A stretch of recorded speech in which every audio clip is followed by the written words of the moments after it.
Oi, meu nome é Silene Rodrigues, eu sou professora da PUC-Rio, sou do Instituto de Neurociências e Cognição da PUC-Rio. Trabalho com linguagem, olhando para a relação entre linguagem e biologia. E hoje eu estou aqui conversando com o Celso exatamente sobre essa visão da linguagem como parte do nosso aparato biológico, quais são as evidências que nós temos a favor dessa visão e quais são as possíveis evidências contra essa visão. E é uma experiência muito fantástica, porque nós estamos na casa do saber, então não poderia ser um lugar mais adequado para falar sobre essa questão, que obviamente ela não só é uma questão do presente, mas uma questão que nos leva para o futuro, para decidir exatamente quem somos nós nesse momento e quem que nós queremos ser no futuro. Oi pessoal, bem-vindos ao Quem Somos Nós, o Slow Talk para quem tem prazer em conhecer. Se você tiver curiosidade sobre todas as conversas que a gente já fez, acesse quemsomosnós.com.br e escolha a plataforma que você quiser, YouTube, SoundCloud, Spotify, seja lá o que for. Hoje nós vamos continuar nossa série sobre linguagem e o quanto ela nos determina ou não. Nós vamos discutir um caso famoso mundialmente da tribo brasileira Pirahã, com 350 pessoas que não sabe contar, só tem 3 vogais na sua linguagem e 8 consoantes. E segundo o estudioso americano Daniel Everett, contradiz a teoria do principal linguista que existe, que é Noam Chomsky, que diz que nós já nascemos com uma estrutura comum de linguagem. Parece que a deles não é. Para conversar sobre essa tribo, a sua linguagem e a polêmica sobre ela, e também sobre tudo o que quer dizer, tudo que envolve linguagem, a professora doutora em Linguística pela University of Maryland, Silene Rodrigues.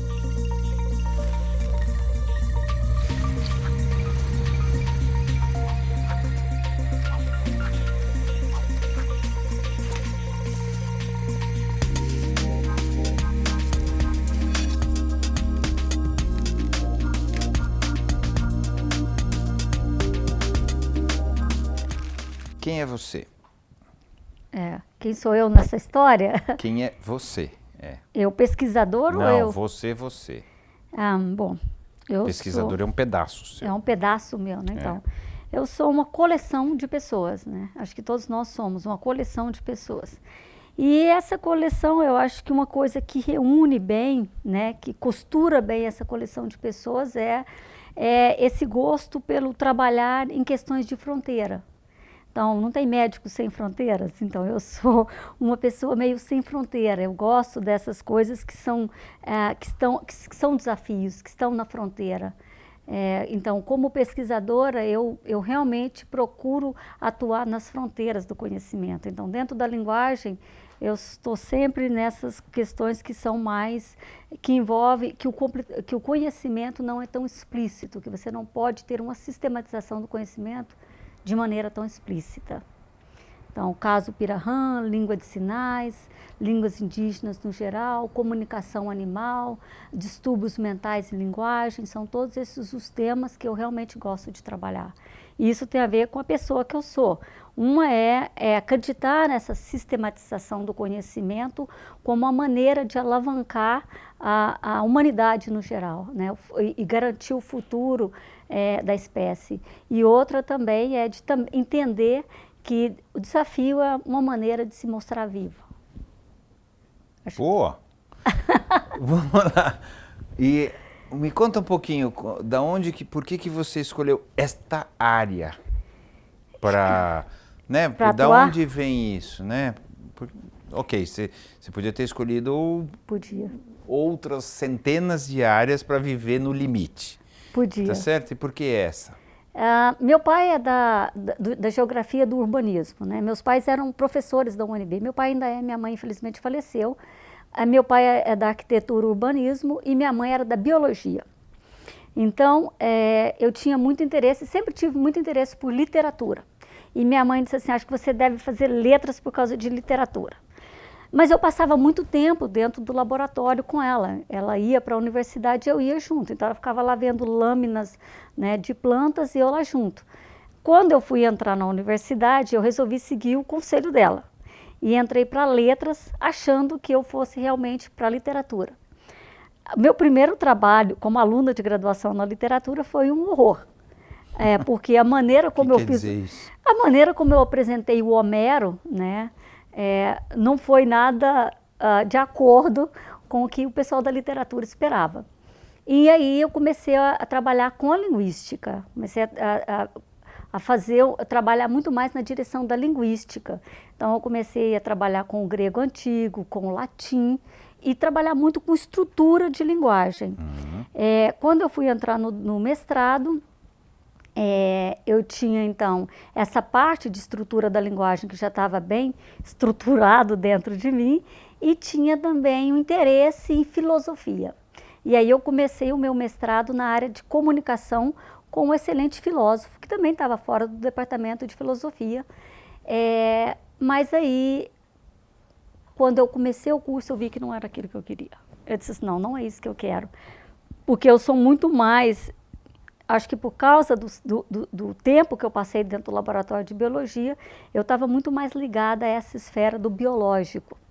Então, essa parte que é muito mais de ciências sociais, que discute a linguagem do ponto de vista da construção social do indivíduo, exato, da sociologia que comunica com a sociologia, a antropologia, eu não sou boa nisso. Parabéns, mas não é meu. Exatamente, eu acho mó barato, mas não sou eu.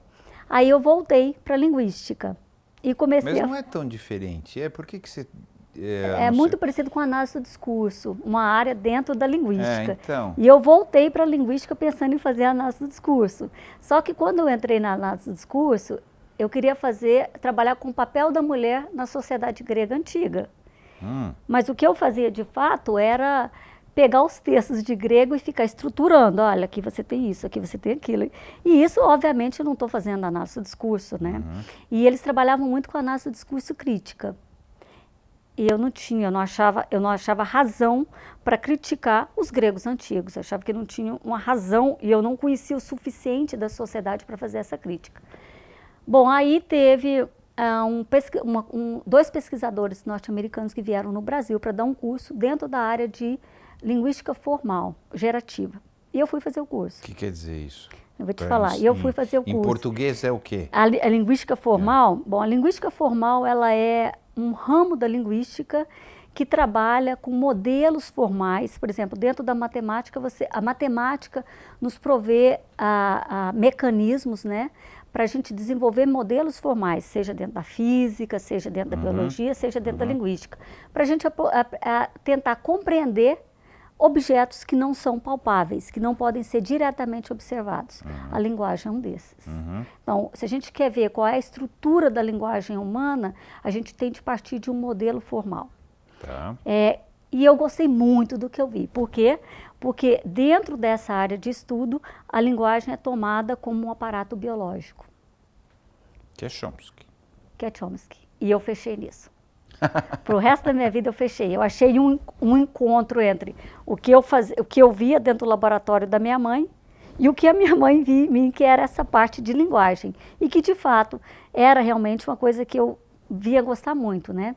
E aí, dentro dessa área também, ligada a neurociências, as ciências da cognição, fui embora. Então, meu interesse todo começou desse jeito. Uma parte por causa dessa vivência dentro da biologia. De laboratório. Exato. Bom, vamos lá. Nós vamos partir da experiência da tribo brasileira, que ficou famosa pela polêmica, porque a gente falou do Chomsky, que, sei lá, talvez o maior linguista da história, porque também não tem uma história muito grande linguística, tá certo? Porque não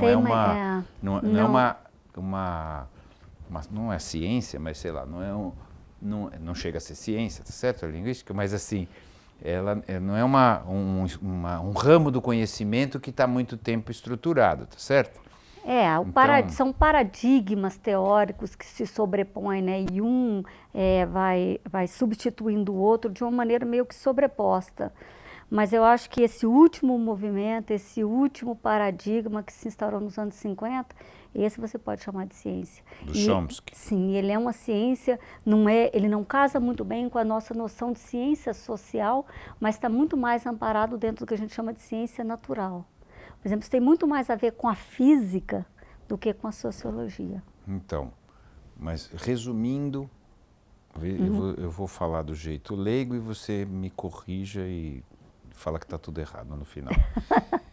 O que o Chomsky falou é, nós temos um pedaço no cérebro, Pedaços. do cérebro, que veio pela evolução e etc, etc, etc, que determina a estrutura de linguagem da nossa linguagem. Ou seja, é quase que é genética a estrutura das nossas línguas, né? Ela já vem com o software instalado no cérebro, quer dizer, tem estruturas físicas no cérebro que determinam como a gente fala, não a língua em si, mas a estrutura da língua. É isso, certo? As nossas possibilidades. Isso. Então, essas áreas estão no córtex. Uma delas é a área de Brodmann 44, que está no córtex, no lobo frontal, né? Aqui, esquerdo. Ela é toda do lado esquerdo. Com algumas exceções, isso depende muito de destreza manual, questões envolvendo distúrbios do desenvolvimento, mas no geral é do lado esquerdo, né? Então uma está no frontal, essa é responsável pela parte combinatorial da linguagem. Que é o que isso?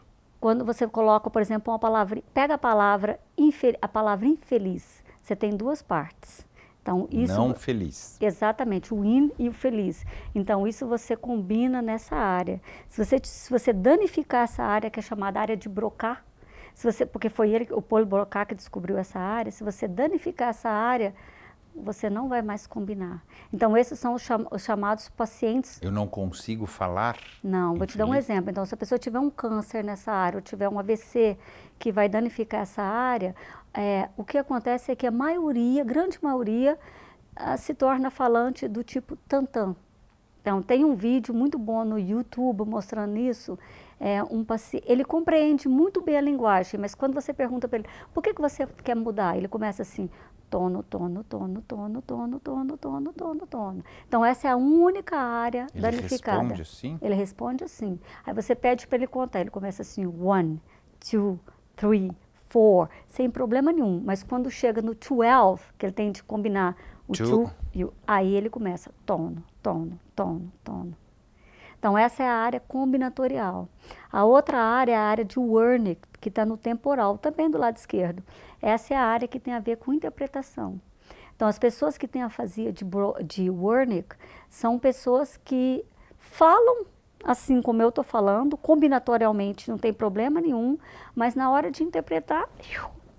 O que quer dizer isso? Não consegue interpretar? Não, você pergunta para a pessoa, como é o seu nome? Ela fala assim, você sabe, meu gato está doente, eu estou com dor de cabeça, o que eu estou fazendo aqui no hospital? Não tem lógica. Exatamente, não tem coesão, porque ela não consegue fazer a interpretação, a área da interpretação está danificada. Nós, assim como os primatas no geral, né, o ramo dos primatas, nós nascemos com um eixo, uma estrutura neuronal conectando essas duas áreas. Essa estrutura neuronal ela vai se fortalecendo ao longo da vida. Com exercício, vamos chamar Exato. assim. A fala, o ato de falar, o fazer vai fortalecendo a estrutura neuronal. Nos outros primatas, essa estrutura não se desenvolve desse jeito. Eles não são muito diferentes. Não fortalece. Não. Não. Ela fica lá como nasce. Exatamente. Então, por isso é que nós temos um sistema que é computacionalmente muito mais poderoso do que, por exemplo, um chimpanzé. Ou um bonobo, ou um macaco prego. Mas eles falam também, não é isso? Eles têm gramática. Então, eles têm gramática. Linguagem. Se eles têm gramática, eles têm linguagem, não é isso? Eles Se falam. a gente estender o termo de linguagem, sim, eles têm linguagem. Então, porque é um sistema combinatorial. Então, são estágios de linguagem, não é isso? Exatamente. São estágios de gramática. Uma gramática regular, uma gramática menos complexa, uma gramática mais complexa e a nossa é uma gramática terceiro tem gramática, estágio. A baleia tem gramática, não é isso? Tem, todos a têm abelha gramática. A abelha tem gramática. Tá certo? Tem na dança uma gramática. Isso, que ela dança, Exato. não é no som, mas é na dança. Então, gramática no sentido de eles trocam informações.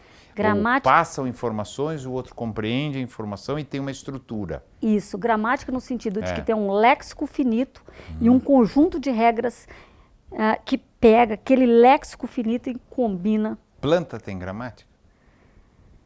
Não que a gente Eu saiba. sei, me ocorreu agora isso. Não que a gente saiba. Tem troca de informação. Tem troca de informação química, certo? Tem troca Pela raiz, É. pelas coisas, etc. E será que isso é uma conversa? Não Conversa sabemos. nesse sentido. Essa área ela é tão nova, Celso, que ela é o projeto que surgiu para fazer dentro da linguagem, né? Para entender essas possíveis gramáticas, isso foi o ano passado. Ah, é? Então, foi em agosto do ano passado, começou na Europa esse movimento de o linguista participar dessas novas áreas do conhecimento, ou dessas áreas do conhecimento, nova para nós linguistas, né? Dessas áreas do conhecimento que podem ser estudadas como gramáticas. Por exemplo, música, gestos nos seres humanos, comunicação animal, especialmente que está voltada para vocalizações em primatas, não humanos, né? E assim vai. Então é uma área muito recente. O Brasil, a gente ainda está tentando fazer alguma coisa nessa área. Agora, essa ligação do cérebro é de mamíferos ou de primatas? Voltando lá para essa aí é uma boa pergunta. Ela não é ela é anterior, porque ela está também nas aves canoras, né?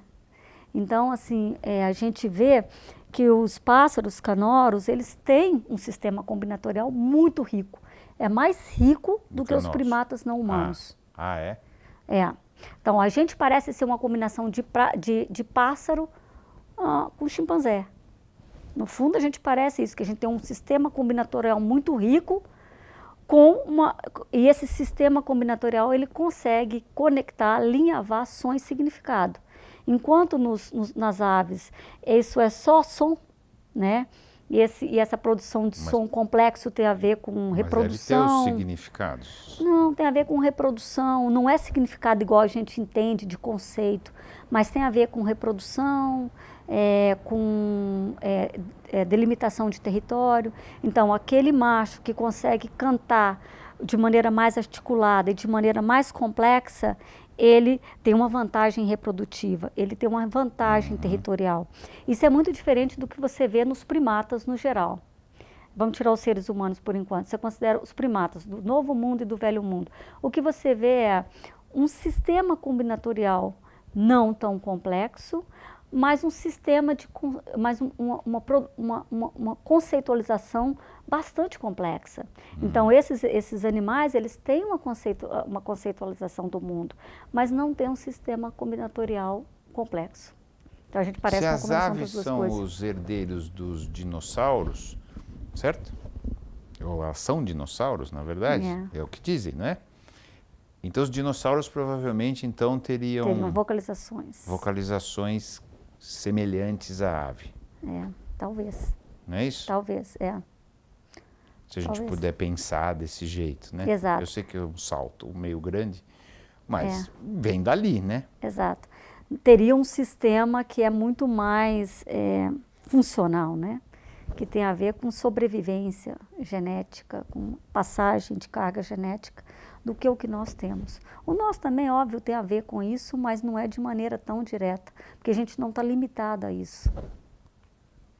Então, e por quê nós não estamos limitados? Ninguém sabe. Não, isso é um reordenamento do cérebro, provavelmente, né? Aparentemente, a linguagem humana, e a gente não sabe agora se ela foi de sinais ou se ela foi oral, tem muita disputa. No começo. Isso, há 100 mil anos, né? Ela aparece na espécie. É por volta de 100 mil anos, isso tem uma discussão se é mais, se é um pouco 100, menos. 200, 150 Exato. e tal, mas não importa. Tem evidências, faz um tempão. Faz um tempão que a gente tem essa propriedade. Algum tipo de... esse traço, que é realmente que nos distingue dos outros. Não porque os outros não tenham, mas pela complexidade do nosso, né? Então, o negócio todo está na complexidade. E por isso é que a gente tem, na hora de discutir linguagem, fazer uma diferenciação muito clara entre linguagem falada ou sinalizada, não tem a menor diferença entre o modo, não vai...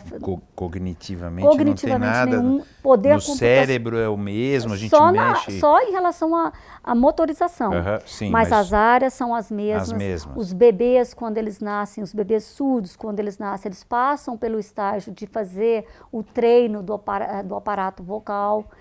Depois é que eles começam a silabificar com as mãozinhas, se eles estão, de fato, numa comunidade de sinalizadores, né? Senão não vão aprender. Porque eles não têm essa parte. Mas, então, é igual, independente da modalidade. Isso apareceu na espécie, a gente não sabe exatamente qual a modalidade, por volta de 100 anos, e a escrita... 100 mil anos, perdão. E a escrita por volta de 5 mil anos. Então, a escrita ela não envolve, nem do ponto de vista neuronal, nem do ponto de vista genético, nada de muito profundo. Ela é realmente o que a gente chama de reciclagem neuronal. A gente pega neurônios da área responsável pelo reconhecimento de faces e usa esses neurônios, a palavra recicla é ruim, mas treina esses neurônios para eles fazerem reconhecimento outras coisas. De letras, por exemplo, de formas. E aí sim, durante o processo da leitura e da escrita, a criança desenvolve um feixe que vai ligar essa área do hospital até a área de Wernicke e o léxico. Desenvolve fisicamente. Fica mais grosso, fica mais cheio de fios. Desenvolve, ele não estava lá e ele acontece, ele aparece. E se não aprender a ler? Você não tem. Aí é que não tem isso? Não, se você for um adulto que não foi exposto, como era tão como bem... você vai numa tribo indígena. Isso. Ou mesmo, não precisa ser tribo indígena, como a maioria das pessoas até pouco tempo atrás era analfabeta, certo? Exatamente. Essas pessoas... Não tinha essa parte fisiológica que não tem. Essas pessoas não têm. Analfabeto de hoje, não tem, elas não têm. E isso tem Por isso tem dificuldade de aprender mais tarde, é isso? Exatamente. Porque o cérebro é menos maleável. Exatamente. Mais tarde. Para desenvolvimento dessas estruturas e tudo. Então, mais tarde, tudo vai ficar difícil. Né? Eu percebo isso um pouco. Essa se torna quase impossível, né? Mas essa é uma parte muito linda, porque a gente tem de pensar também quais são as vantagens de não ter. Qual é? Alguns trabalhos indicam que a gente é mais perspicaz no reconhecimento de face. Quando a gente não sabe escrever? Exato, de traços faciais. A gente faz uma leitura melhor dos traços faciais de uma pessoa. E por que é bom isso? Mas você não acha bom, não? Não sei, eu estou perguntando. Eu prefiro escrever. Eu prefiro escrever. Tudo bem, não, no mundo atual, obviamente, eu acho que escrever é melhor. Mas também a gente não te reconhecer, não vai me fazer tão mal do que por exemplo, eu não escrever. consigo reconhecer na sua face se você está muito bem ou se você está mais ou menos. Ou se você está descontente com o que eu estou falando. Isso quer dizer que se eu pegar, então, uma quantidade de pessoas analfabetas para tentar identificar o que você está sentindo, elas vão ser mais eficientes do que as pessoas... Essa é uma possibilidade. Teoricamente... Exatamente, porque elas têm neurônios que estão mais... consequência, né? É uma consequência. Disso que você está falando, é isso? Exatamente. Isso é interessante, né? Porque a gente sempre tem de pensar em tudo que for cerebral e mental, quais são as vantagens e as desvantagens. E isso quer dizer o seguinte, então, nós não nascemos para escrever, certo? Não. Nós não estamos programados geneticamente para isso. Não. Isso é uma coisa que a gente desenvolveu. Isso. Certo? Isso. E não está, mesmo depois de 5 mil anos, na evolução, não foi selecionado isso. Não tem tempo para isso. Há uma disputa enorme. 5 mil anos é não tem tempo para a genética entrar e marcar isso, não tem. Mesmo em relação à linguagem, tem uma disputa sobre se tem tempo ou se não tem. O que nós temos de mais eficaz na hora de compreender essa hipótese da genética da linguagem são os trabalhos comparativos. Né? Tanto do ponto de vista, são os trabalhos comparativos com outras espécies e os trabalhos comparativos entre nós. por exemplo, o que acontece com a gente nos primeiros anos de vida, nos primeiros dias de vida em relação à linguagem? O que acontece com a pessoa que ela tem um desvio do desenvolvimento? Mesmo do ponto de vista, a gente está falando do ponto de vista cerebral, do desenvolvimento do cérebro. O que acontece com essa pessoa em relação à linguagem? Né? Então, mas você falou uma coisa assim, não deu tempo ainda para virar genético. A escrita então o não. Chomsky está errado, não é? A escrita. A escrita. A escrita. Não, mas mesmo a linguagem, Tem não é? algumas pessoas que dizem que então nós o Chomsky não é comprovado. Não. Tem uma disputa se isso é ou não é um tempo hábil para gente. Suficiente para virar Suficiente genético. para você estar com isso mas a escrito na teoria sua dele genética. é essa, É não essa. É? Que está estruturado geneticamente. Que é uma informação que é parte da biologia humana. Isso, Sim, então. Exato. Então ele não é 100% comprovado. Ele é o aceito, É mas uma não hipótese. É uma hipótese, não é uma coisa que Não, que nós banca. não temos, porque nós não temos, por exemplo, nós tínhamos até pouco tempo, tem um gene chamado FOXP2, né? E foi encontrado na Austrália uma família toda que tinha problema de linguagem.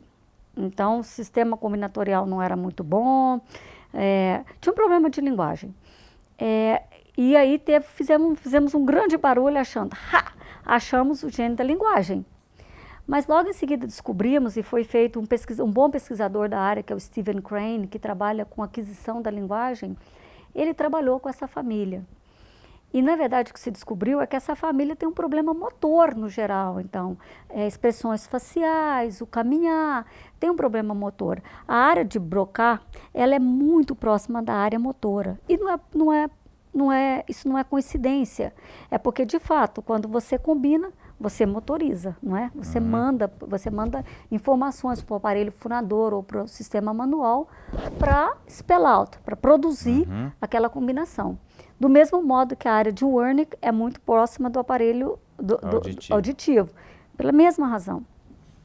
Mas então, a que nós descobrimos é que esse gene específico, ele é um controlador de outros genes. Então, ele dá problema motor, não necessariamente de linguagem. Então, ele não é uma confirmação. Mas assim, tudo que a gente sabe, quando você coloca tudo que a gente sabe, complexidade da linguagem, a aproximação que nós temos com os outros primatas, os estágios da aquisição, fica muito difícil. Deixa eu colocar a coisa direito para você. Fica muito difícil a gente defender a hipótese contrária. A hipótese contrária é que é social. Que é social, ele é cultural. Isso, exatamente. Então vamos para lá. Daí vem o cara lá, aquele americano. Daniel Everett. Isso. Que estudou durante 30 anos uma tribo brasileira, Pirahã, não é isso? Isso. E que ele percebe que ele não tem determinadas estruturas de linguagem. Estou dizendo, você me corrige de novo, né? Você que sabe, eu não sei. Estou passando a bola. Ele percebe que esta tribo não teria, isso é o que ele diz, tá certo? As estruturas de linguagem que teoricamente estariam inseridas geneticamente no nosso cérebro. Eles têm 3 vogais, 8 consoantes, não contam. Segundo ele, não tem passado, não tem futuro na linguagem, né? Não que eles não percebam o passado e o futuro, né? Me corrige se eu estou tentando passar qual é a ideia dele. Você está passando ele certíssimo, então, o problema é que ele está errado. Então, segundo... eu estou falando o que ele falou. Tá certo? Okay. E que isso contestaria diretamente, tá certo? A hipótese de que a gente tem uma gravação genética para isso, já que a estrutura da linguagem dos caras não segue as outras estruturas, certo? Certo. Estou bem? Tá ótimo. Ótimo. Então, por que ele está errado? Então, vamos voltar para a genética, para explicar por que ele está errado. Quando a gente fala que tem, então, uma gravação, ou que tem uma informação específica, biológica, específica para a linguagem, o problema é definir que informação é essa. Então, essa informação deve ser mínima. Para ela poder ser genética, biológica, você não pode chegar com um balaio de coisas desse tamanho e falar assim, isso aqui é a carga. ela tem de ser mínima. Nos últimos anos, dentro da teoria, né, a teoria veio desde os anos 50, a proposta do Chomsky nos anos 50 nem tinha essa ideia de biologia. Isso apareceu no início dos anos 60, quando ele fez uma revisão do Skinner, que achava que a linguagem era só uma questão de estímulo-reforço, né? Toda a teoria do Skinner Exato. é isso, não é linguagem, qualquer coisa. Exatamente, é que ele estava fazendo um sucesso lascado com isso e resolveu botar a linguagem no balaio. E aí o Chomsky veio e falou para ele, não, isso você não pode ser feito por causa disso, disso e disso. E isso promoveu uma revisão não só do campo da linguagem, mas também da psicologia como um todo. Então aquilo que estava esquecido como parte da mente, como processos mentais que não se discutia, porque estava todo mundo olhando só para... Era a caixa preta, né? Era a caixa preta. Não sabemos, então dane-se. Então esquece isso aqui, só olha para o comportamento tal como ele é. Isso. Exato. Então o Chomsky abre essa caixa preta. Bom, a abertura dessa caixa preta, então, ela veio causando mudanças dentro da teoria. Então as pessoas acham que são teorias diferentes. Não, é a mesma teoria porque ela tem o mesmo núcleo. Ela está sendo exatamente, o que está sendo reformulado são as hipóteses que estão ao redor desse núcleo. Essas hipóteses, elas foram reformuladas no sentido de promover a inserção da linguística dentro dessa área, como uma área da biologia. Então, isso envolve uma redução, né, disso que a gente entende que vamos chamar de gramática universal ou carga biológica. Em 2002, Chomsky, House e Fitch escreveram um texto que é muito bonito de ler, que é mais ou menos isso, quem somos nós. E nesse texto, eles dizem o seguinte, que o que é biológico, que é inerente da espécie humana em relação à linguagem, é a operação combinatorial, que eles chamam de merge. Que a gente pode chamar de merge ou concatenar. Então, essa operação ela é de fato muito especial nos seres humanos. E ela é vista em outros... Essa do infeliz lá que você está Isso, de você pegar o in e o infeliz e combinar. E juntar. Então, você pega assim, ó, o in e o infeliz, combina, forma uma peça. E aí você pode... Aí você forma, vamos pensar assim, peças de Lego. Você forma uma pecinha de Lego complexa. Você pode pegar essa pecinha de Lego e montar com outra peça e formar uma mais complexa ainda. Infelizmente. Infelizmente. Ó, o Paulo comeu banana antes de ontem. Então, você está juntando peças, formando peças complexas. Agora, pega essa peça como input da operação de concatenar e casa com outra. E assim você vai. Isso é nosso. Eu tenho trabalhado muito com primatas não humanos e você não vê essa possibilidade de combinar peças complexas com outras peças. Eles combinam peças simples com peças simples e só. Então, isso é nosso. E isso é a função. Por exemplo, você olha dentro da matemática, você vai ver que a função sucessor de é a mesma coisa. Você fala assim, para você saber qual é o sucessor de um, você pega um, combina com o primitivo 1, você tem 2. Opa, esse é o meu output da minha operação. Pega ele agora como input. 2, mais 1, 3. Pega o 3 como input, tá vendo? Então, é a ideia de você pegar o output como input da máquina. E isso é merge, isso é concatenar. Isso só nós sabemos fazer. Dentro da linguagem, parece que sim. Só nós. E tem alguma relação entre linguagem e numerosidade, lidar com numerosidade. Que tem muitos trabalhos mostrando que a linguagem é o que alavanca a nossa capacidade de lidar de maneira abstrata com números, com quantidades. Quer dizer, teoricamente, os matemáticos deveriam ser excepcionais em linguagem. E são, e são. Tem uma coisa, por exemplo, você tem dislexia, que é uma parte que tem a ver com a outra área, né? Que tem a ver com a troca disso, daquilo outro. Esses caras têm uma vantagem. Os disléxicos. Então, tem algumas relações que são interessantes entre de ver. Linguagem e matemática. Bom, voltando lá. Então essa é a operação de merge. Por que o cara está errado? Então, essa é a operação de merge. Foi isso que o Chomsky disse que é universal, que é genético. Que é juntar conceitos. Combinar pegando o input, o output de uma operação como um input para a próxima operação. Tá. Então, essa coisa formal, essa concatenação dessa maneira. Quando a gente dá a introdução à linguística, por exemplo, para os alunos de graduação, você tem de falar sobre isso. E isso é complexo de você falar. Então, você faz uma redução, uma simplificação para facilitar. E muitas das vezes, nós ilustramos isso usando autoencaixamento. O que é um autoencaixamento? É a bonequinha russa, a babushka, não tem a matrosca? Uma dentro da outra, uma bonequinha igual, dentro da outra igual, dentro da outra igual. Então, por exemplo, eu digo a sentença, o João disse que a Maria falou, que o Pedro contou, que o João chega amanhã.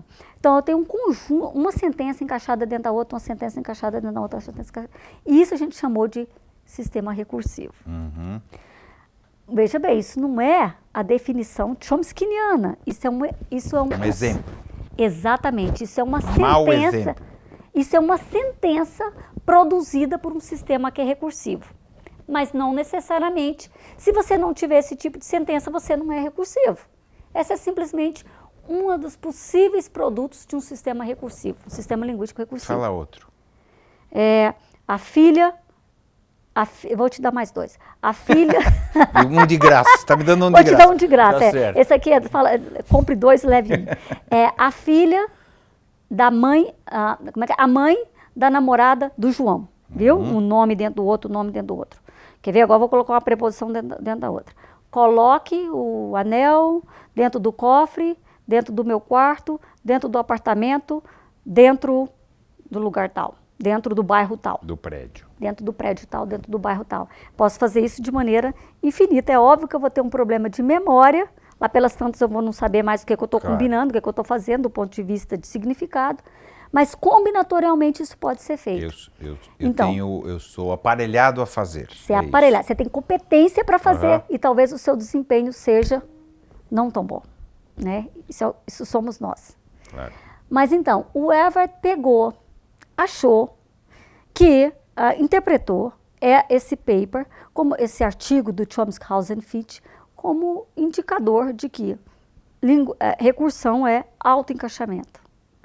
E foi lá nos Pirahãs e voltou dizendo, eles não têm autoencaixamento, portanto, recursão não é uma coisa inata. E eles não têm mesmo? O Chomsky está errado. Então, olha, a gente precisa agora ver os fatos como eles são. A primeira falha foi essa. Não, peraí, isso nunca foi. Autoencaixamento não é uma coisa inata em ninguém, não pode ser, é uma coisa muito específica.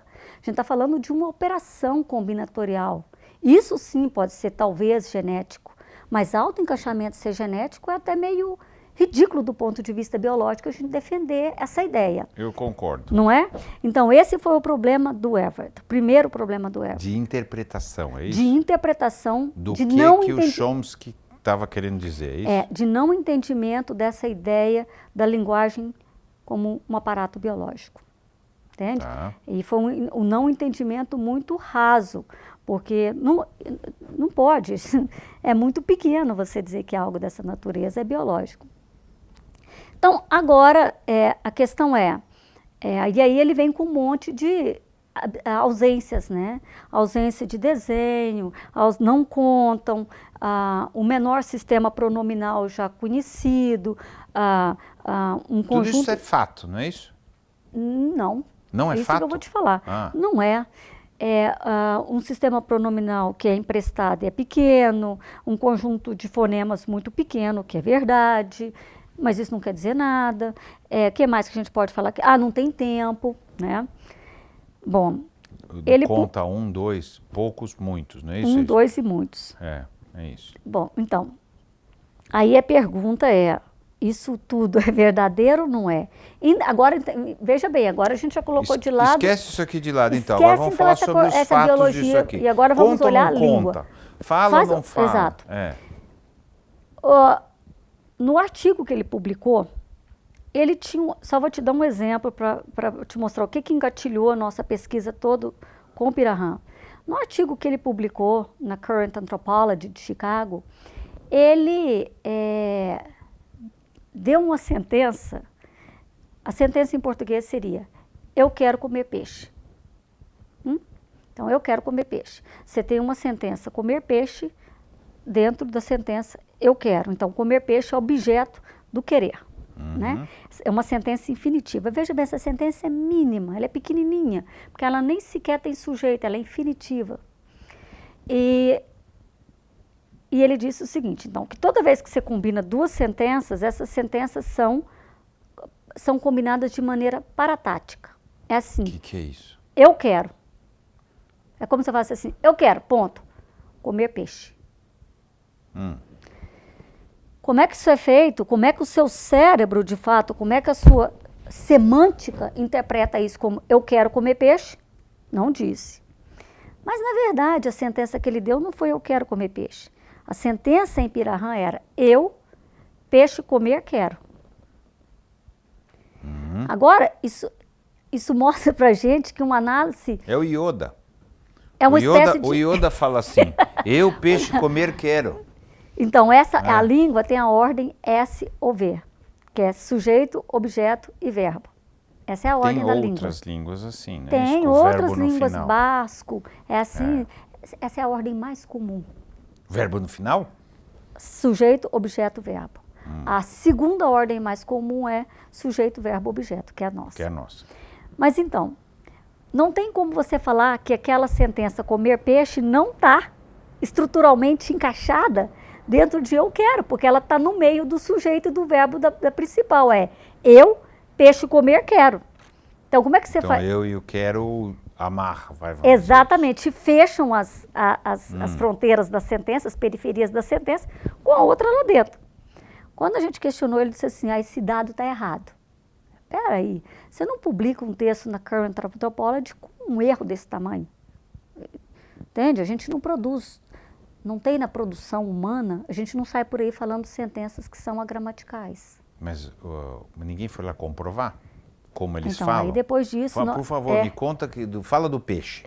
Ninguém foi lá comprovar? Então, depois disso, eu, o Nevins e o Pezetsky, do MIT, escrevemos um longo artigo dizendo o seguinte, nós não fomos à aldeia nem nada, escrevemos um longo artigo dizendo o seguinte, eu fui no segundo momento, tá bom. Mas no primeiro momento nós dissemos assim, olha só, vamos esperar um pouco, isso que você está falando, porque ele fala que isso tudo é relacionado com uma cultura, com um modo de vida que é o aqui e agora.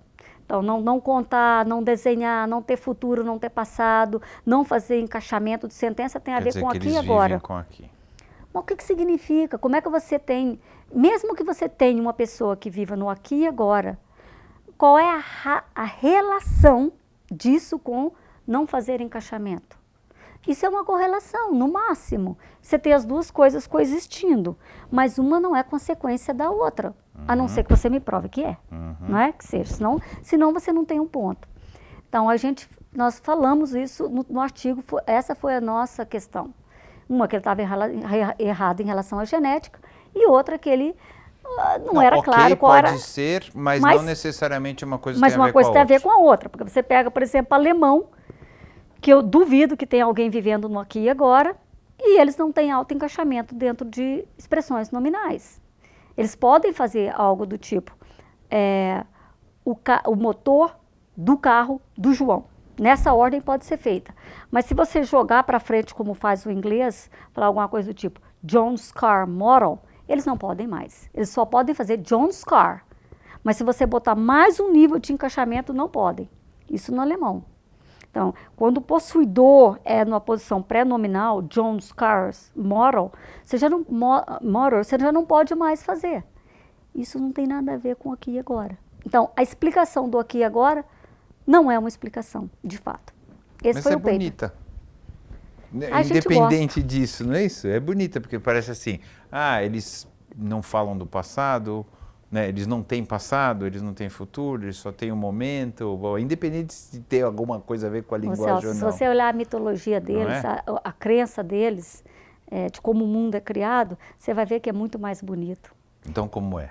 É uma coisa lindíssima, eles definem o cosmos em patamares e acreditam, então, que a gente vive em diferentes patamares. Então, como assim? A gente tem vida em diferentes patamares, é uma coisa bem... Ao mesmo tempo? Que você começa e você vai descendo de patamares, você vai tendo diferentes realizações em diferentes patamares. Encarnações? Você tem vários animais que vivem dentro de você. O seu objetivo de vida é se tornar um jaguar dourado. Tá vendo? Que Gagai, que é o deus deles, criou esse mundo como ele é, jogando coisas no patamar dos pirahãs. É uma coisa complexa. Não, continua, tô gostando.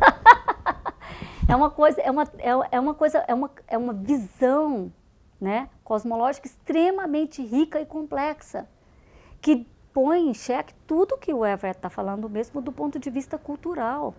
Eu tive com eles. Não tem diferença nenhuma entre uma pessoa de Minas, do interior, por exemplo, onde eu fui criada, e um pirahã. Você quer saber? Eu me senti... Eles dizem que eu sou uma deles, que eles se identificam comigo. Por quê? Porque eu fui criada na fazenda, porque tem alguma coisa que a gente se reconhece, né?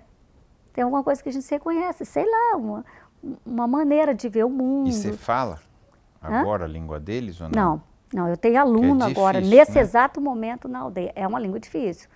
Por isso que o Everett errou. Então, depois disso, a gente começou a fazer pesquisa.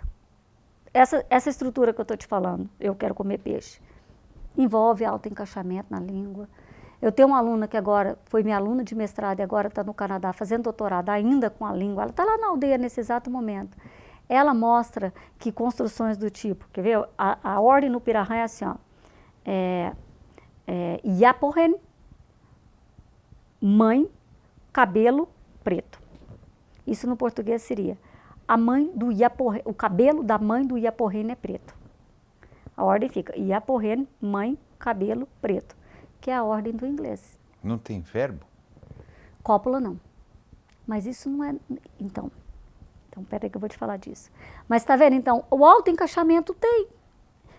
Quer dizer, o autoencaixamento está dizendo, quer dizer, o raciocínio de ligar cabelo com a mãe e com o Iaporren. Ele existe. O que talvez não exista é a estrutura linguística. A estrutura não, a palavra. Isso, a morfologização. Isso, o que não tem a palavra. Isso. O que não tem a palavra. Tem o raciocínio. Tem a que estrutura é encaixada, que encaixa. A interpretação Só não de tem a encaixamento. palavra que faz a ligação disso, é isso? Exato, não tem morfologização disso. Então, volta para a língua agora. A língua tem de 9 a 12 fonemas. Isso depende se é homem ou se é mulher. As mulheres têm menos. Que é louco também. Não, isso é comum. Isso é social. Isso é um fator cultural. Ah. Não tem nada nelas que impeçam elas de ter fonemas que os homens têm, mas por um fator social elas não usam. Tá. Isso é um fator social. É igual a gente, por exemplo, quantas palavras você tem para neve? Eu, uma. Neve. Você vai lá para os inuits, eles têm uma... Isso é cultural. Isso é ambiental, provocado pelo ambiente, né? Então, é a mesma coisa lá. Isso existe nas línguas, no geral. É normal isso. Esse impacto no léxico. Tá. Mas a gente está falando agora, o Everett está querendo botar um impacto no sistema combinatorial, na potência combinatorial da área de Broca. Veja bem, se a gente falar que eles não têm autoencaixamento ou não tem recursão, nós estamos dizendo que do ponto de vista neurofisiológico eles são diferentes da gente. Porque a área de Broca deles não é da mesma potência que a minha ou a sua. E a gente fez scanners, essas coisas todas? Não. Por quê? Não deveria? Para trazer um para cá já é um caso, né? Mas leva o scanner para lá. Não tem como. É muito caro. Para fazer, por exemplo, um fMRI, para você ter Mas essa era ideia, uma boa, essa era o que resolvia a questão. resolve mais ou menos. Nós vamos ver que eles têm área de Broca, nós vamos ver que eles têm área de Wernicke, mas nós não vamos ver a potência dessa área, porque essas máquinas não é possível. Aí é só teórico. Aí é uma coisa teórica mesmo, uma análise teórica. Mas então, agora vamos voltar lá. Essa é uma língua que tem poucos fonemas. Línguas que têm poucos fonemas, que têm pouca fonologia e morfologia, essas são as línguas mais hardcore, mais difíceis de estudar. Porque essas são línguas que têm os processos combinatoriais não são manifestos, você não vê eles acontecendo. E são entonações que dariam a diferença, é isso? Essa é uma possibilidade, que você tem entonações diferentes. Para a mesma cor, para o mesmo fonema, as entonações... Exato. Chinês tem uns trecos assim. Exato. A língua é tonal. O pirahã é tonal. Então, veja bem, se você tem se você tem poucos fonemas, você vai ter de se virar para fazer um número grande de palavras. Então, quais são os mecanismos que você pode usar? Acento. A gente tem, né? Coco, cocô. ajuda a gente a fazer com A os diferença- mesmos Agora fonemas. não tem mais. Por Agora que não não? tem mais o acento. Não, a gente fala assim, mas Ah, grafia não tem mais. mas na fala ele na está fala presente, tem. a sílaba tônica. É. Então, o acento tônico é um, o tom é outro. A língua é tonal. A língua é tonal. A prosódia ajuda a gente a definir diferenças, né? Às vezes você muda a prosódia, você quer dizer sim, às vezes você quer dizer não. Só com a prosódia. Você dá uma informação para o outro do que você está achando, se você está, não é? Tem vários processos que são dessa natureza. Mas, de qualquer maneira... Se você tem poucas consoantes, Pecinhas. poucas pecinhas, as diferenças acontecem... Você vai ter de ter outros mecanismos para poder fazer... Nossa, Então, no final, é mais sofisticada do ponto de vista cerebral, você ter uma língua com poucas pecinhas, porque você, para ter pensamento complexo sobre a cosmogonia, sobre não sei o quê, para contar isso para os outros, não para ter o pensamento, mas para poder contar para os outros, você tem que ser mais sofisticado do que, por exemplo, em português. É isso? Exato. Pensa, por Então, exemplo, eles são mais sofisticados do ponto de vista linguístico que nós. o peso Dá deles... para entender? Exato. É Não, isso? é mais ou menos isso. O peso deles está numa outra área. Nós nem tanto, mas, por exemplo, pega os russos, que tem morfologia para todo lado, ou o Kangang, que é uma língua do sul do Brasil, Kangang. Eu Morfologia nunca ouvi falar nisso. A língua Kangang? Não, é uma das maiores tribos brasileiras, com 12 mil falantes do sul do Rio Grande do Sul, até o... É mais o quê? Mais complicada do que a dele? Morfologicamente muito mais pesada. Você tem morfema para tudo, é morfema, morfema, morfema, Mas isso morfema. então é uma pobreza.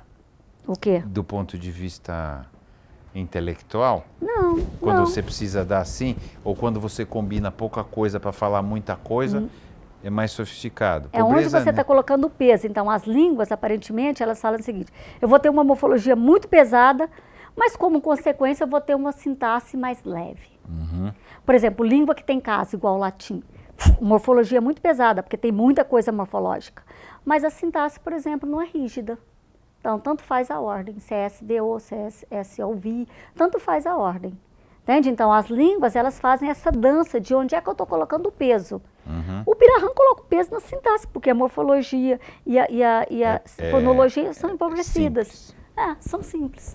O contrário do Kangang. Mas olha só, do ponto de vista da aquisição, você tem razão. Uma língua igual ao Kangang, igual ao Pirahã, ela é mais difícil. Porque tudo é abstrato. Não é só Pirahã, por exemplo, língua de sinais tem muita coisa que não é visível, que não é sinalizada. O verbo ser também não é em língua de sinais. Então essas línguas, elas envolvem uma abstração maior para poder ser adquirida até, né? Qual foi o problema do Everett? Também dos trabalhos que vieram depois do Everett, tentando achar evidência de autoencaixamento na língua. É você procurar evidências na morfologia e na fonologia. Aí você não acha e diz assim, tá vendo que não tem? Tá vendo que não tem autoencaixamento?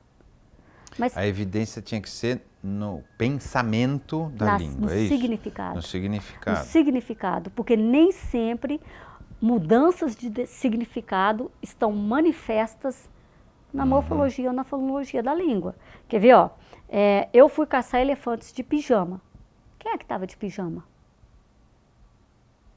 Você ou o elefante? Eu ou acho elefante. que era você, mais difícil Mas se eu tiver, ser o elefante. exatamente, se eu tiver fumado o elefante, não é? Pode ser. Pode ser, não é? Pode ser. Então, essa sentença é ambígua. Do ponto de vista da morfofonologia, é a mesma sequência. Eu fui caçar elefante de pijama. É a mesma sequência. Para você entender que são duas estruturas diferentes, você tem de olhar a sintaxe semântica. O significado disso. Significado. Ó, quer ver outra no português? Todo homem ama uma mulher.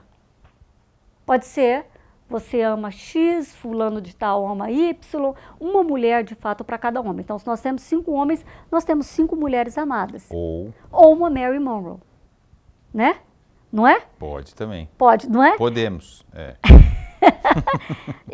Eu posso fazer isso, olha. Claro. Todo homem é uma mulher. Quer saber qual? Viu? Eu forcei você a tomar uma decisão de que essa sentença Qual significa mulher que todos, uma única todos mulher. amamos. E nós sabemos que essas duas leituras, elas têm estruturas diferentes. Mas para você fazer isso, você tem de trabalhar no nível teórico, no nível da abstração teórica. Não pode ser procurar evidência na morfofonologia. No que você está de fato ouvindo. Mas esses erros, então, do jeito que você está falando, são erros fáceis de não serem cometidos, tá certo?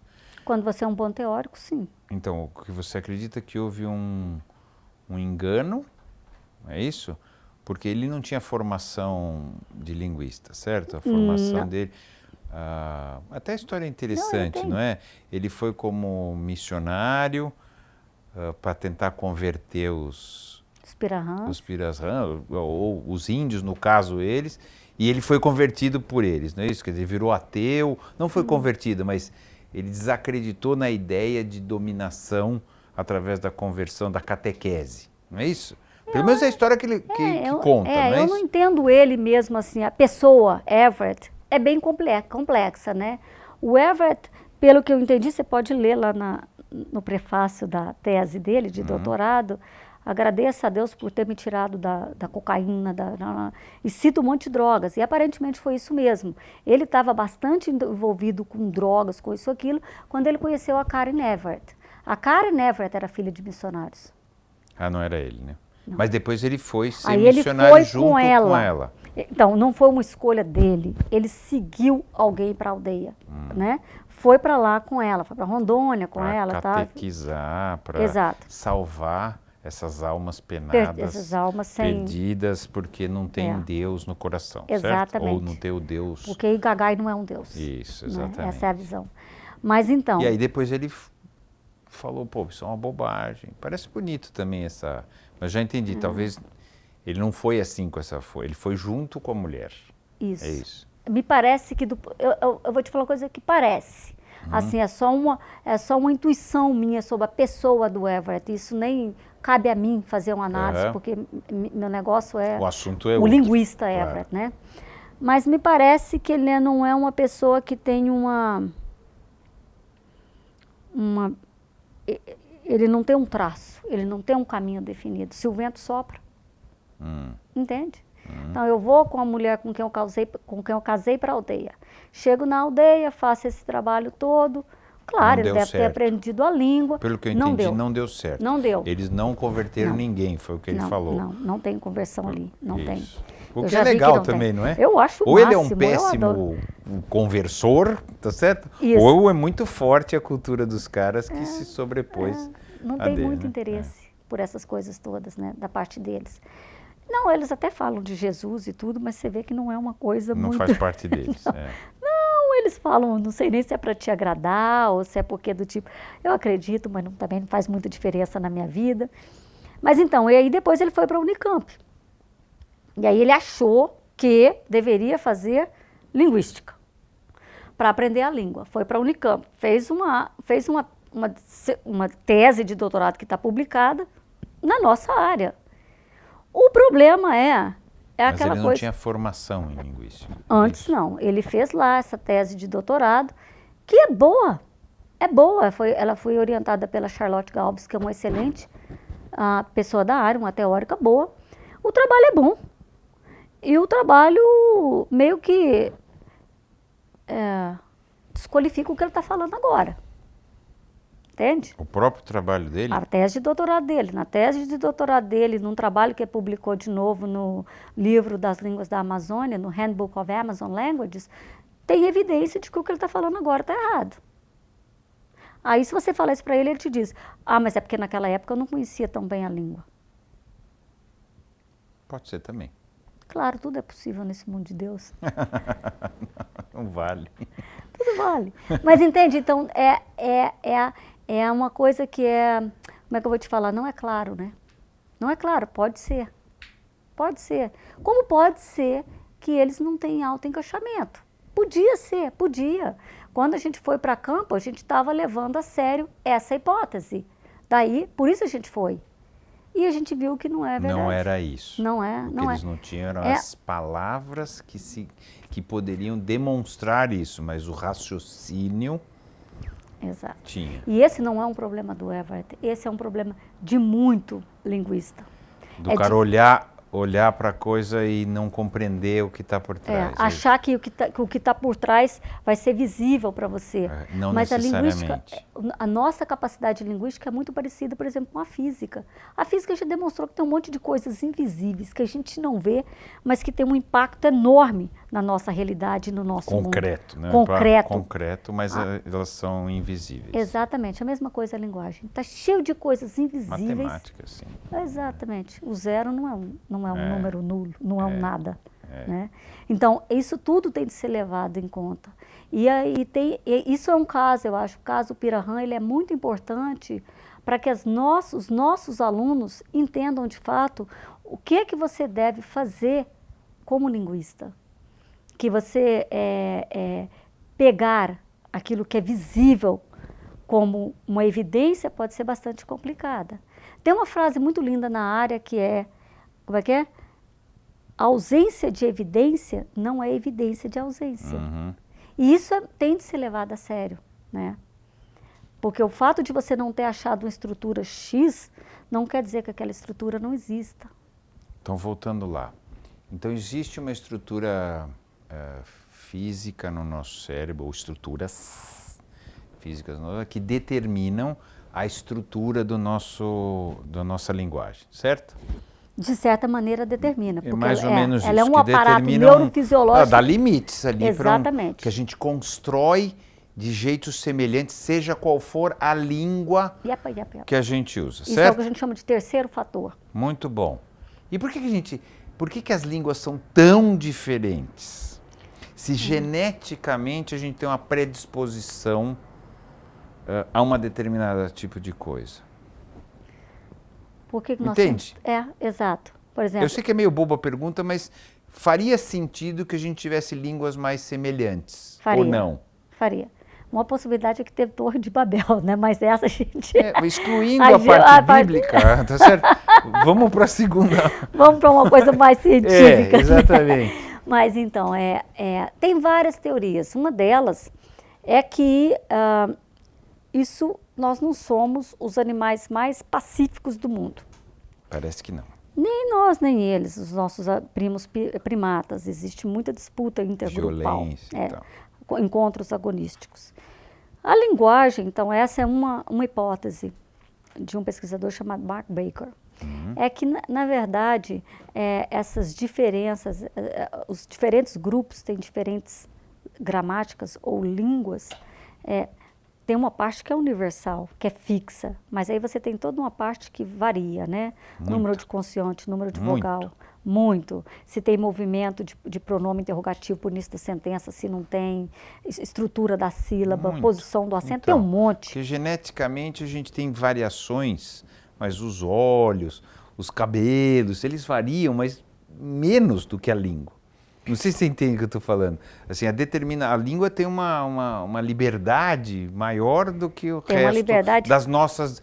Nós temos pernas, tá certo? Que são determinadas. Tudo bem que a minha é diferente da sua e tal, mas as variações são menores. Exatamente. Então é um pouco estranho você partir, né, da língua, de uma estrutura cerebral e a coisa dá tão diferente. Essa é a base da pergunta, essa cognição, esse aparato ser cognitivo ter tanta variação, né? Isso. Que é um aparato cognitivo. Então seria porque as nossas tribos... Pega a sílaba, vamos pegar a sílaba então, tem uma variação muito grande em relação à sílaba. Você tem uma língua igual ao japonês que gosta da sílaba CV, CV, CV, CV. Você tem língua igual às línguas eslavas que fazem sílabas altamente complexas. As nossas ficam no meio, né? Então, você tem essa variação. Então, por quê?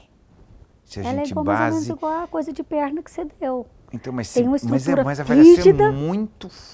Mas a variação das pernas é menor do que a das línguas, tá certo? Talvez. Talvez. Mas você entende mais ou menos assim? Não, eu estou te entendendo. É muito grande. Mas veja bem, Celso, toda essa variação está onde nós dois estamos discutindo, na morfofonologia. Mas é enorme.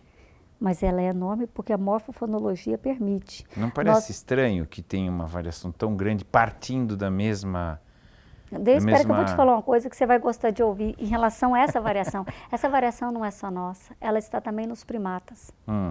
Você pode dizer que tem grupos de macacos com 2 línguas diferentes, embora a mesma espécie.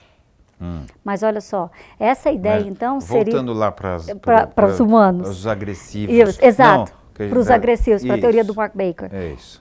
É que, na verdade, é uma maneira da gente codificar a mensagem. Então, nós colocamos essa variação morfofonológica para codificar uma mensagem. Para o outro não entender? Exato. Pensa num jogo de futebol, por exemplo. Né? Se você conseguir passar a mensagem para você é um atacante, você está passando a mensagem para o lateral. E por isso que o Fluminense perdeu no sábado. Foi porque era a mesma língua. Não estou brincando. Mas se você consegue passar a mensagem sem o outro entender, claro, você tem uma estratégia muito melhor. Você acha que é boa essa? Acho que essa é uma possibilidade. Mas assim, é uma possibilidade, né? É uma. Outra possibilidade é que, de fato, a linguagem não tem uma única origem.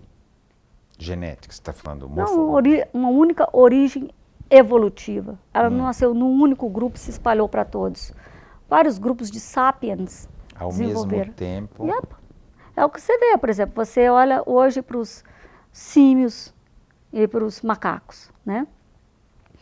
Tem os macacos de Campbell, que estão na África. Você tem 2 grupos, geneticamente é o mesmo grupo, mas você tem os macacos em Serra Leoa e na Costa do Marfim. Uma está na floresta de Tai e o outro está na ilha de Tiwai. É a mesma espécie, só que estão em lugares diferentes. Ambientes diferentes. Pressões diferentes. Pressões ambientais diferentes, predadores diferentes. Os chamados são os mesmos, mas o significado dos chamados não é o mesmo. Então, o que significa? Que geneticamente eles fazem a mesma vocalização, é o mesmo aparato. Culturalmente eles dão significados diferentes, exatamente, é isso? Exato. Então, essa parte ela é determinada. A vocalização. Você pega o inglês. Determinada geneticamente, mas o significado que eu dou para ela não, é isso? Exatamente. O significado vai depender do meio ambiente. Que tipo de predador você tem? Em Tiwai, em Tai, na floresta de Tai, tem leopardo. Em Tiwai não tem. Então, quer dizer leopardo, no outro quer dizer isso, águia. crack em Tai significa leopardo. Em Tiwai significa alerta geral. Olha, tem algum distúrbio acontecendo aqui na floresta. Né? Você está vendo aí uma sementinha do que poderia ser todas essas. Quantas línguas nós temos? 7.000. 7.000. Por volta de 7.000. Atual. Se for contar as que já morreram. Se a gente não contar dialeto, diferenças dialetais, entende? Esse é um corte difícil a beça de fazer.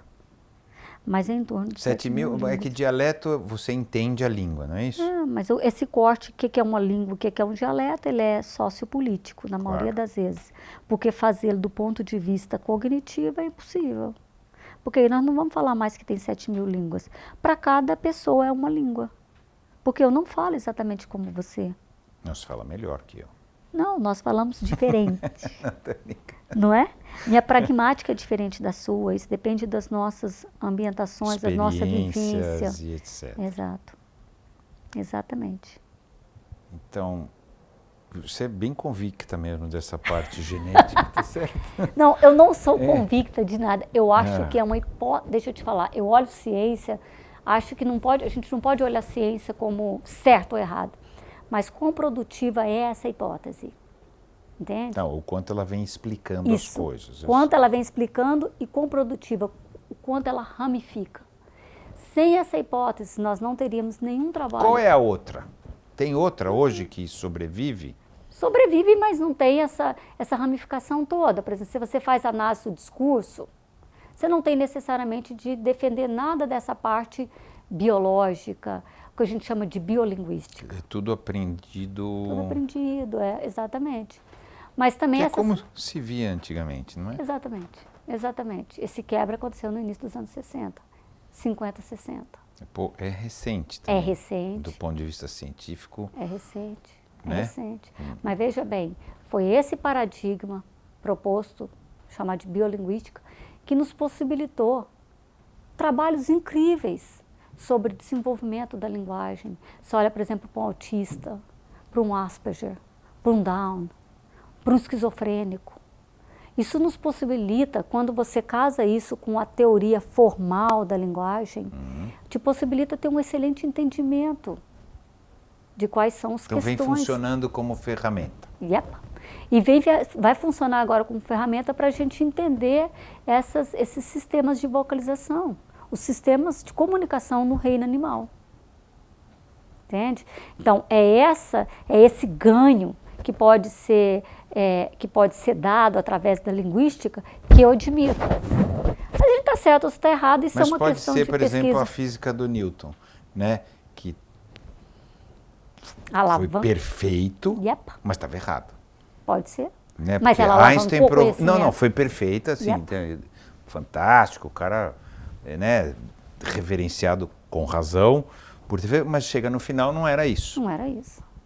E assim, na verdade, esse paradigma, ele é interessante porque você vê reformulações de hipóteses o tempo todo.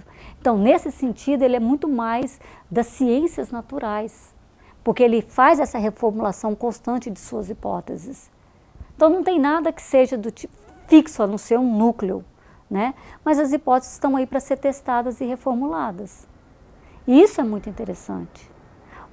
Você olha para o Everett, ele traz uma questão interessante, não é totalmente do tipo, foi um erro e acabou. Não, ele abriu portas para uma discussão interessante, que é, de fato, as crianças não gostam de autoencaixamento. Tem línguas, várias línguas, que não gostam de autoencaixamento. Eu agora trabalho com Guarani Imbiá, que é uma língua Guarani falada na costa do Rio de Janeiro. Eles não gostam de autoencaixamento. E quer dizer o que é isso? Que eles não gostam de falar a Maria disse que o João vem. Eles pegam a sentença Eles encaixada. falam como? A Maria, o dizer da Maria foi que o João vem. Eles nominalizam a sentença encaixada para evitar uma sentença dentro da outra. Né? Então, o que significa isso? Por que há isso? Por que você vê isso na criança? Por que você vê isso em certas tribos? Não né? sabemos. Sabemos, até agora, depois dessa discussão toda, nós começamos a ter hipóteses interessantes. Uma delas é que isso tem a ver com memória. Porque quando você tem uma sentença, os bits de memória, os bits que você tem de guardar na memória, são muitos, é uma coisa pesada. Depois, quando a gente fica velho, a gente começa a falar que nem criança? Brincadeira. Que a gente vai perdendo a memória e vai fazendo de outro jeito. Esquizofrenia pesada. É isso? Leva a isso. Leva a isso. E eles têm problema de memória, a gente sabe que tem. Mas, viu de novo, não é nada cultural, não é nada, é parte do nosso aparato biológico, essa restrição. Químico, físico, biológico. Yep. Então, bom momento para falar. Quem somos nós? Quem somos nós? Nada especial. Eu não acredito que a gente seja algo fantástico, especial. A gente é um produto de uma evolução, né? Com algumas habilidades fantásticas que podem, de fato, direcionar o futuro para um lugar muito bom, né? Como dizem os Guarani Imbiá, que estão em busca da terra da bondade. Então, a gente pode direcionar dessa maneira, mas também carregamos conosco uma carga que pode ser bastante destrutiva, né? Então, a gente é a combinação dessas coisas todas e não é nada de errado nisso, a gente é simplesmente um outro animal, dos muitos existentes, mais um, que tem realmente essa parte mente-cérebro que diferencia. Mas que nos faz determinar a vida dos outros animais a partir daquilo que a gente tem feito. Para o bem e para o mal. Exatamente. Nós somos um animal que está fazendo diferença na história dos outros animais. Mas isso não nos faz melhor do que eles. Essa é simplesmente o nosso nicho, a nossa resposta ao nosso nicho.